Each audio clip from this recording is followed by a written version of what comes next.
So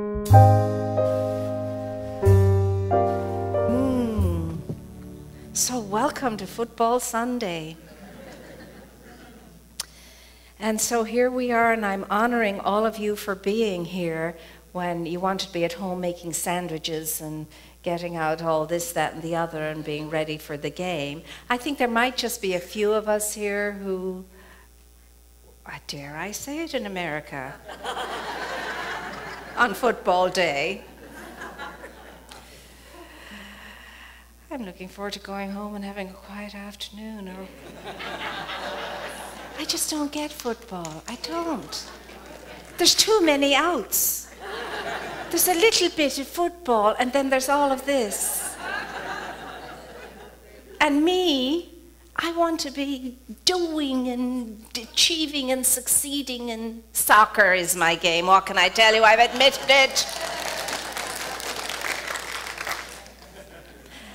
All right, back now, focus, pay attention. So today we're kicking off, I can't leave the puns aside. We're kicking off February with Don Miguel Ruiz's book, The Four Agreements. And so today we're looking at the first agreement, and that is to be impeccable with your word. If you do not have this little book, get the book. And I'm talking about the book, so that you can read it and have an organic experience with the book and annotate it and so on. Simple little book, you'll read it in a couple of hours. You won't digest it in a couple of hours. You could read it in a couple of hours. And it's very worthwhile. Now, he has discovered from the Toltec ancient wisdom that we come into agreements all the time in our lives. And he, from this beautiful ancient wisdom, has said to us, if you could focus on these four agreements, then your life would be blissful and beautiful and amazing, and you would be happy, contented, fulfilled. Oh, how neat is that? Wouldn't that be lovely? It's so desired by us all. So he reminds us that we are created from light as light to be light. We are not just the stuff that stardust is made of. We are the stuff that creates stardust. We are pure, undiluted light. And light is power, light is force, and light is energy. And within it is every possibility, because it is an infinite intelligence. And from it, any great good thing can flow. So that's the beginning of the book about light and the essence of our being and the agreements that we enter into when we come onto this plane. So the first agreement, he says, is the most essential and important one, and it is also the most difficult one. Muy difícil. And that is to be impeccable with your word. To be impeccable with your word. Now, I believe myself that if we were to do that, we wouldn't need any other agreement, and we would have transcended and transformed and ascended if we could be always impeccable with our word. And the word impeccable means, believe it or not, without sin. Comes from two words, peccatus and im. And peccatus is sin, and im is without. To be without sin is to be impeccable. To be whole, holy. To be in a state of equilibrium. To be in a state of balance. To be aligned and synergized between the humanity of us and the divinity of us. It's the spiritual being. To be impeccable with your word, and to do that consistently, is to be the spiritual being, the Christed beingness. And so we know that sin means always missing the mark, off-centeredness, going against our grain, swimming against our true nature, being in a state of a spiritual amnesia that causes us to do such things as berate ourselves, belittle ourselves, and enter into self-deprecation.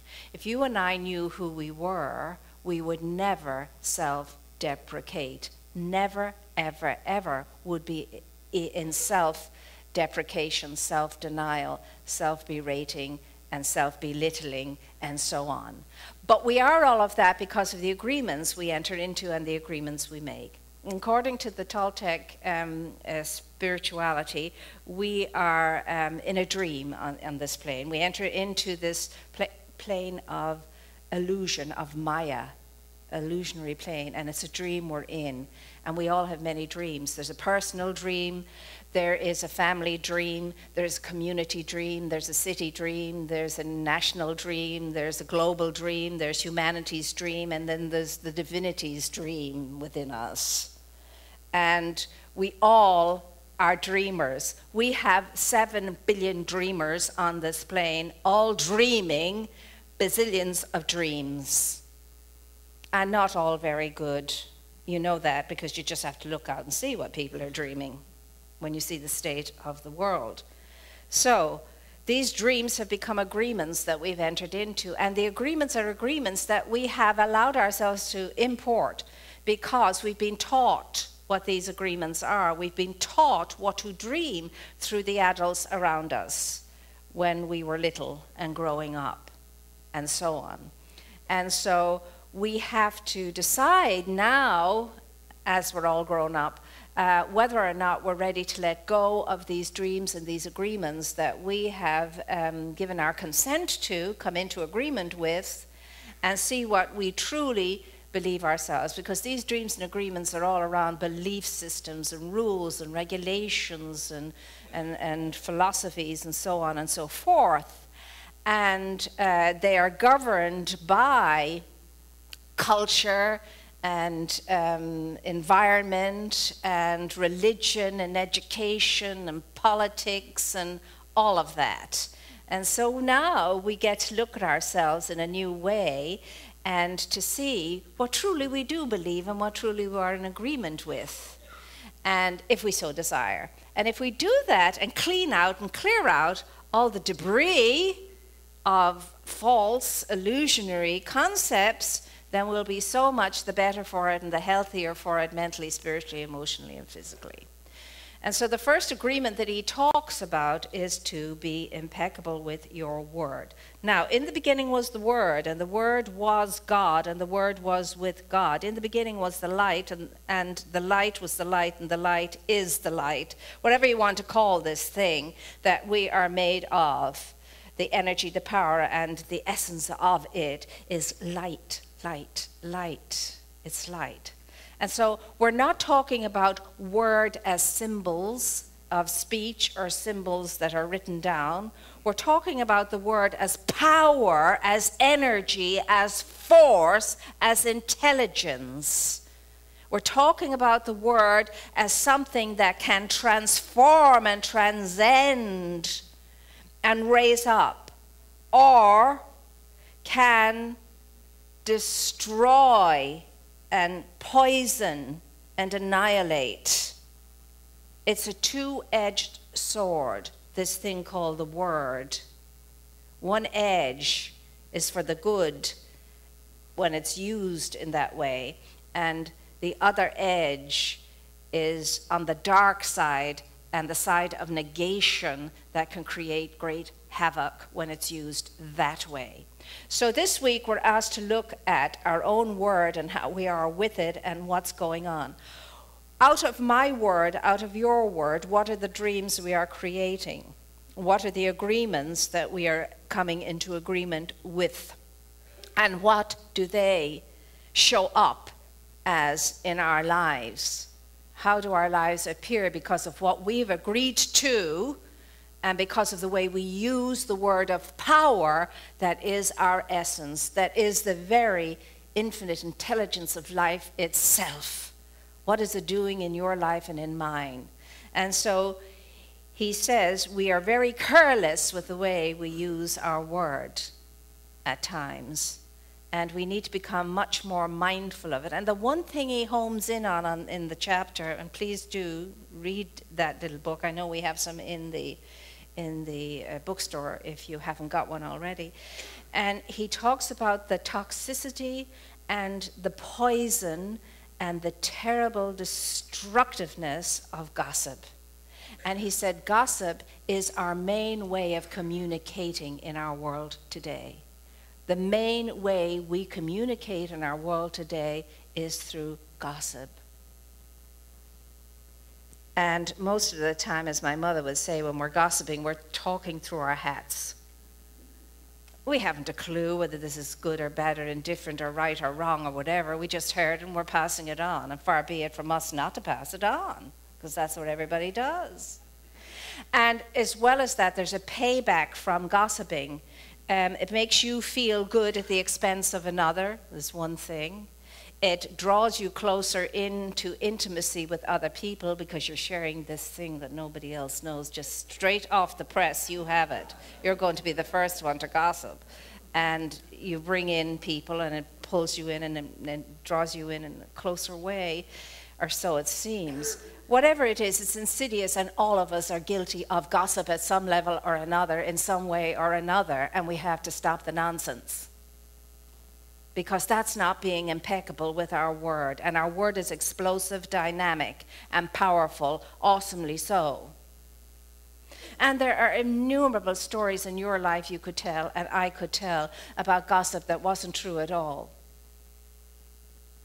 And it's like the child, he tells the story of the child who is such a happy child and has a lovely voice and has a lovely personality, and she's hop, skipping and jumping, and she's dancing around, and she's singing, and she's dancing, and she's skipping, and she's leaping, and she's doing all of that.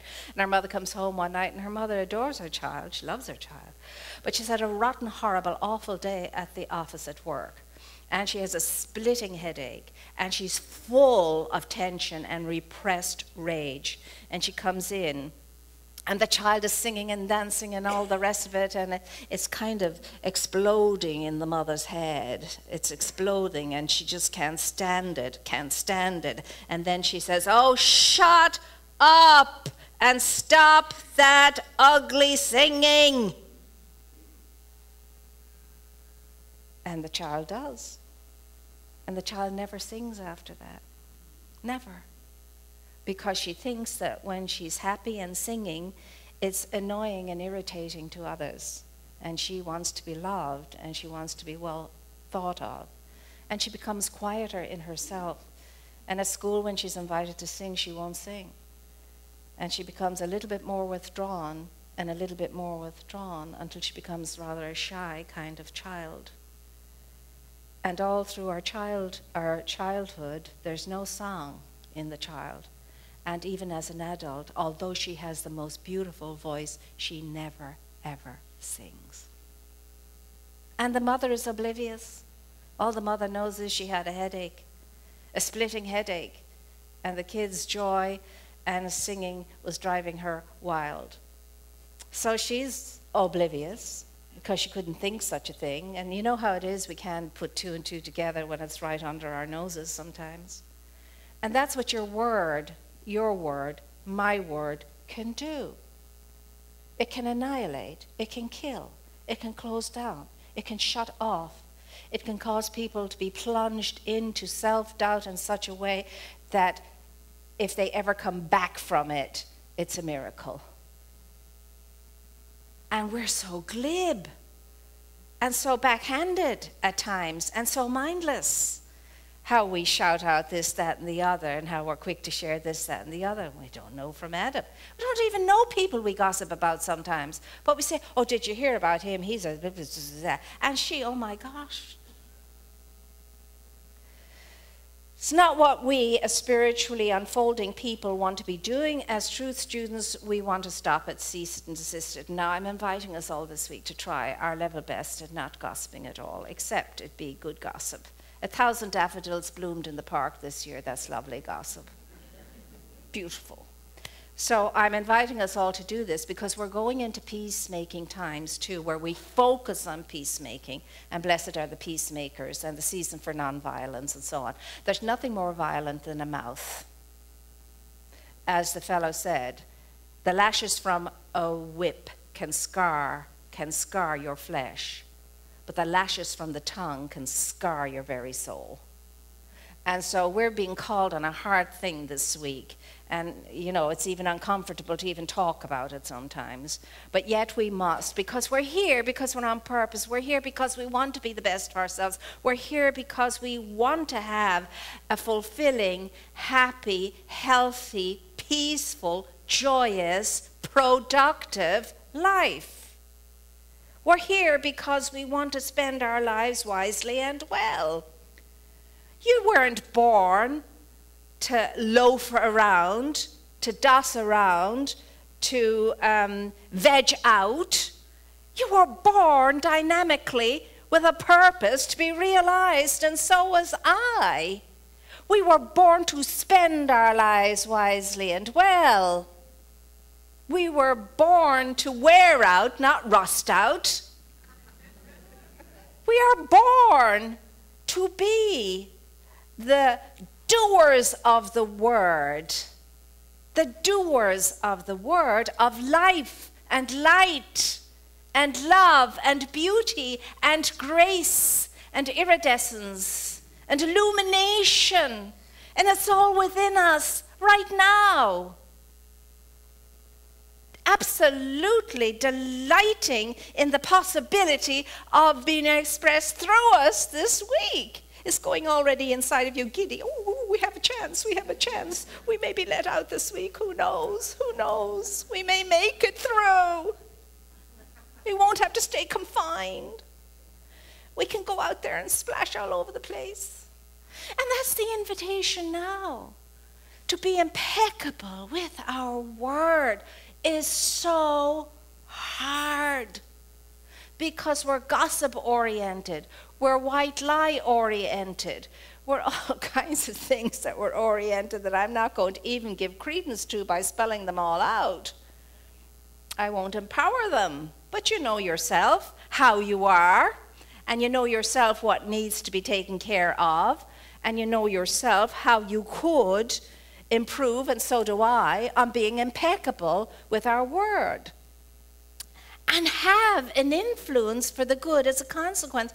Look at how a Gandhi or a King or a Mandela or a Teresa can inspire through the word, can uplift through the word that they are and demonstrate. And look at how a person like Hitler can cast a spell over a whole nation and throw a whole nation under the enchantment of that negative word of his, to the extent that he initiates a world war and a situation wherein people are killing each other because they are afraid of each other and are separate from each other.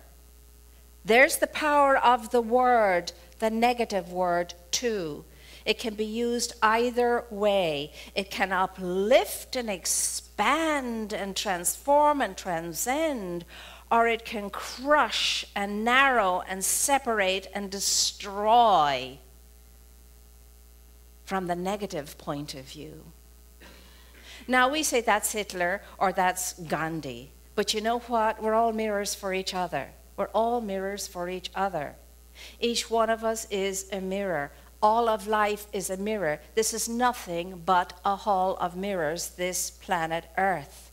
And we're looking into mirrors all of the time. Now what goes wrong is that the smoke of illusion, the mists of illusion, prevent us from seeing the true essence in the mirror. It's a distorted image, or as Paul says, we see through the mirror darkly now, but later we will see clearly. And so we want to clear up the smoke and clear up the mist so that we can see what is real. We want to be taken out of the illusion and brought into what is real. What is real? What is real? Well, what is real in your life and in mine? Is gossip real? Are the words that I'm saying and speaking and sharing, are they real? Is the feelings I'm entertaining, are they real? Are my actions real? Is my being real? What is real? Said the Velveteen Rabbit. What is real? If you haven't read the story of the Velveteen Rabbit, for heaven's sake, go home right now, download it, buy it. Where, on your way, go to Barnes & Noble, get that book and read it. Read it. And reel it too. I've never taught a class, but I haven't read that book to. I mean, when I was a teacher. When I was an educator. When I was, whatever I was, when I was in school teaching. Whether it was adults or children, I read them that story. What is real is the question. And in the end, I'm not going to tell you for those of you who don't know the end of the story. But this week, it's all about being real. It's all about being impeccable, being whole, being holy, being without blemish, being without mistake, being on center instead of off center in everything we think and everything we say and everything we do and in everything we are, because we are already there. There is no place for you and for me to go. We're there already. The light is within us. The word is within us. It was breathed into us in the moment of our creation. The word of light was breathed into us by the source of light itself, and it became the real thing. You are the real deal already, right now. You just have to wipe away the mists of illusion to see your true essence without distortion, and be absolutely so awed by it that you can barely stand to look at yourself in your truth and in your essence and in your reality. It is so awesomely magnificent and splendid and wondrous and full and huge and vast and whole and perfect and complete. That's who you are, my dear ones, and so I namaste you, and so it is.